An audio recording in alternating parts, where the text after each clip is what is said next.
Praise the Lord.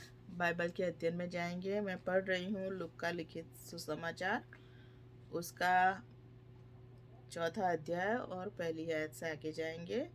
जब यीशु की परीक्षा हो रही होती है, उस बात का इसमें वर्णन है। तब आत्मा यीशु को जंगल में ले गया ताकि इब्लिस से उसकी परीक्षा हो। यह 40 दिन और 40 रात निराहार रहा। तब उसे भूख लगी। तब परखने वाले ने पास आकर उससे कहा, यदि तू परमेश्वर का पुत्र है तो कह दे कि ये पत्थर रोटियां बन जाए। यीशु ने उत्तर दिया, लिखा है, मनुष्य केवल रोटी ही से नहीं परंतु हर एक वचन से जो परमेश्वर के मुख से निकला है जीवित रहेगा। तो जो पवित्र आत्मा की अगुवाई में यीशु मसीह विल्डरनेस में जाता है, जंगल में जाता है। वहाँ 40 दिन 40 रात उपवास करता है, बिना खाए वो रहता है और वहाँ शैतान उसकी परीक्षा करता है। तो यहाँ पर भी दिखाया गया है कि यीशु मसीह की परीक्षा होती है और अदन के बाग में भी परीक्षा होती है। स्त्री से शैतान बातें करता है और कहता है कि क्या तुम्हें किसी भी पेड़ का फल खाने को मना किया है? लेकिन स्त्री कहती है कि नहीं, हमें अदन के बाग की वाटिका के जो बीचों बीच वृक्ष है भले बुरे का, उसका फल खाने को परमेश्वर ने मना किया है, ऐसी आज्ञा दी है। तो वहाँ पर वो स्त्री आज्ञा भंग करती है और वो फल तोड़ के खा लेती है। लेकिन यहाँ पर जब यीशु मसीह के पास शैतान आता है तो यीशु मसीह उसे सामने से उत्तर देता है और यीशु मसीह उत्तर देता है, लिखा है, मनुष्य केवल रोटी ही से नहीं परंतु हर एक वचन जो परमेश्वर के मुख से निकलता है जीवित रहता है। तो यीशु मसीह ने शैतान की बात न मानी और परमेश्वर की बात मानी। और जो पहली आज्ञा है निर्गमन 20 में, पहली आज्ञा 10 आज्ञाओं में से पहली आज्ञा है, वो यीशु मसीह ने पूरी की। क्या लिखा है? एक ही परमेश्वर को मानना। तो यीशु मसीह ने परमेश्वर की आज्ञा को माना, परमेश्वर के पर विश्वास किया, परमेश्वर की बात पर, और शैतान की बात को नकारा कि मुझे पत्थर में से रोटी नहीं बनानी, क्योंकि परमेश्वर के वचन से जीवन मिलता है। केवल रोटी से ही मनुष्य जीवित नहीं रहता।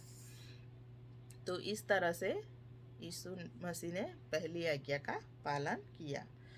तब इब्लिस उसे पवित्र नगर में ले गया और मंदिर के कंगूरे पर खड़ा किया और उससे कहा, यदि तू परमेश्वर का पुत्र है तो अपने आप को नीचे गिरा दे, क्योंकि लिखा है, तब वह तेरे विषय में अपने स्वर्गदूतों को आज्ञा देगा और वे तुझे हाथों हाथ उठा लेंगे, कहीं ऐसा ना हो कि तेरे पाँव में पत्थर से ठेस लगे। यीशु ने उससे कहा, यह भी लिखा है, तू प्रभु अपने परमेश्वर की परीक्षा न कर। तो दूसरी बार जब शैतान अपना पास डालता है कि यीशु मसीह को दूसरी बात पे फंसाऊं, पहली बात में नहीं फंसा, अब उसके लिए दूसरा जाल बिछाऊं, और उसने यीशु मसीह को वो ले गया मंदिर के ऊपर और वहाँ खड़ा किया कि तू अपने आप को यहाँ से क्या कर, नीचे गिरा दे, क्योंकि वचन कहता है। अब वो वचन दिखाता है कि वह तेरे विषय में अपने स्वर्गदूतों को आज्ञा देगा और वे तुझे हाथों हाथ उठा लेंगे, कहीं ऐसा ना हो कि तेरे पाँव में पत्थर से ठेस लगे। तो भी शैतान वचन दिखाता है। लेकिन तीसरी आज्ञा क्या है? तीसरी आज्ञा यह है कि तीसरी आज्ञा कहती है कि परमेश्वर का नाम व्यर्थ मत ले, परमेश्वर की परीक्षा न कर। तो यहाँ हम देखते हैं कि यीशु मसीह परमेश्वर की परीक्षा नहीं करते हैं। वो तीसरी आज्ञा का पालन करते हैं जो 10 कमांडमेंट्स में है। परमेश्वर का व्यर्थ नाम नहीं लेना है। हमें परमेश्वर की परीक्षा नहीं करना है कि हम ये करें और परमेश्वर हमें बचा ले, हम वो करें और परमेश्वर हमें बचाने आए। हमें परमेश्वर की परीक्षा नहीं करना है, परमेश्वर का व्यर्थ नाम नहीं लेना है। तो यीशु मसीह ने भी यह कहा, यह भी लिखा है, तू प्रभु अपने परमेश्वर की परीक्षा न कर। इस तरह से तीसरी आज्ञा का पालन यीशु मसीह ने किया। तो दूसरे भी वचन कही है कि रान में इज़राइल प्रजा ने बुड़बुड़ाहट की और ऐसी मांगे की और परमेश्वर की क्या की, परीक्षा की, परमेश्वर की परीक्षा की और अविश्वास दिखाया, जिसकी अविश्वास की वजह से कई लोग क्या हुए, रान में ही मर गए। तो और फिर दूसरा भी लिखा हुआ है कि नए नियम में अपने भाई पर व्यर्थ क्रोध मत कर, अमथो क्रोध मत कर, ऐसे ही क्रोध मत कर, उसकी ठोस वजह होनी चाहिए, स्पिरिचुअल वजह होनी चाहिए। ऐसे ही आप गलत बात के लिए अपने भाई पर क्रोध नहीं कर सकते। तो हमें व्यर्थ बातों में ध्यान नहीं लगाना है। आगे पढ़ेंगे। फिर इब्लिस उसे एक बहुत ऊंचे पहाड़ पर ले गया और सारे जगत के राज्य और उसका वैभव दिखाकर उससे कहा, यदि तू गिरकर मुझे प्रणाम करे तो मैं यह सब कुछ तुझे दे दूंगा। तब यीशु ने उससे कहा, हे शैतान, दूर हो जा, क्योंकि लिखा है, तू प्रभु अपने परमेश्वर को प्रणाम कर और केवल उसी की उपासना कर। तब शैतान उसके पास से चला गया और देखो, स्वर्गदूत आकर उसकी सेवा करने लगे। तो शैतान ने बोला कि ये तो इस बात में भी नहीं फंसा, अब मैं तीसरी बात बताता हूँ, उसे लालच देता हूँ।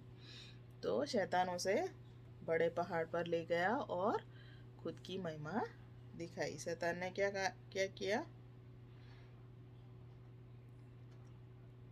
इब्लिस उसे एक बहुत ऊंचे पहाड़ पर ले गया और जगत के सारे राज्य और उसका वैभव दिखाकर उससे कहा, यदि तू गिरकर मुझे प्रणाम करे तो मैं ये सब कुछ तुझे दूंगा।